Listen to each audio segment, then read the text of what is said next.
My disease started just before I was 50 years old. The name of the disease is called multiple system atrophy. The doctor told me that the type I have is striatonigral degeneration, and it is a fatal disease, and it takes away your physical abilities one by one until it will eventually affect my lungs and breathing. The doctor told me your life expectancy is about 5 to 6 years from the time the disease began. 6 years have already passed, and I cannot speak, roll over, nor walk.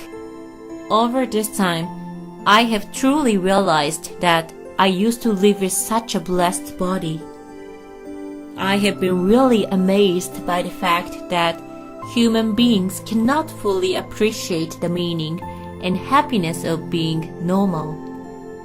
For me, my illness has given me the chance to observe and gain the full realization of how amazing our bodies are.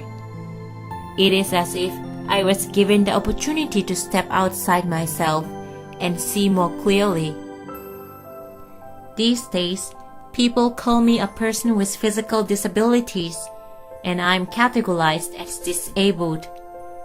But I do not really feel so. Of course, it is inconvenient that my body does not move, but I can live my life in a way that is more honest to myself, making true friendships, meeting lovely people, much more than when I was healthy. So I started to think that inconvenience is not at all unhappy, and it really depends on how you live. I had been married for 30 years, but it broke easily when I started not to be able to move because of my disease. I think there were also other reasons why the marriage had to end. It may be just that my disease showed that our relationship was not strong enough to get over my becoming disabled. The harder thing in becoming physically disabled was that I could no longer have the right to be a parent. Because people with physical disabilities cannot even look after themselves. As my body does not move, I cannot do housework nor look after my children. I have lost my dignity as a woman. Having said that, God has left me something I can still do even with this body. I never wanted to become resentful for the rest of my life. Instead, I made a conscious choice that in the time left to me, I would live it fully.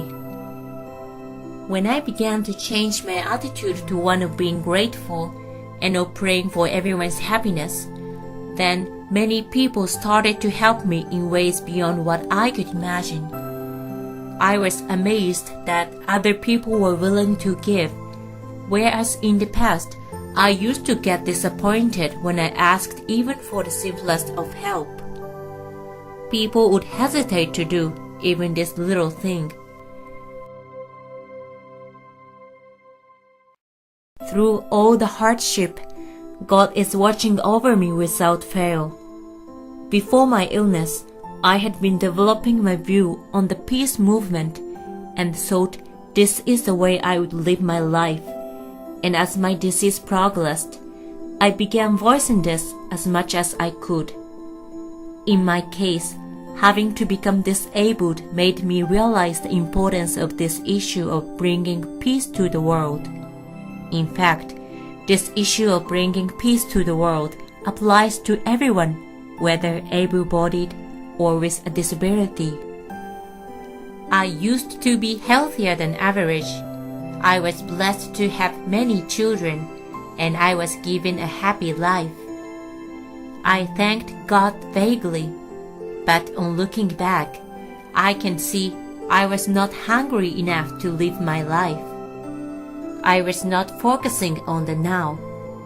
I have since realized the time has come to understand this momentous point in our human history, the importance of now, of today, and the significance of the way we choose to live our lives.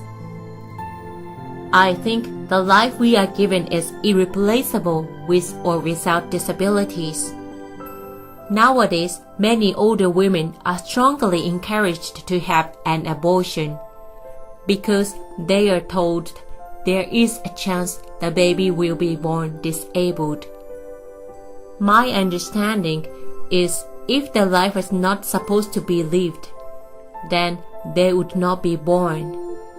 If someone was born to this world with a disability, it means that the one has something to do in this world. This is so clearly demonstrated in the example of the most admirable Miss Helen Keller, who was profoundly deaf and blind, and yet she became a beacon to us all. Without her disability, she would not have met and worked with Anne Sullivan, and because she experienced the world without light, only through their work together did she find out the importance of the light. Her successful overcoming of her hardships gives us such a shining example. We human beings can easily forget gratitude for this gift of life. We often cannot appreciate the happiness that we have when we are healthy and able-bodied. So for all of us, people with disabilities can give direction to many others by coming out in public with courage and stating what they feel without hesitation.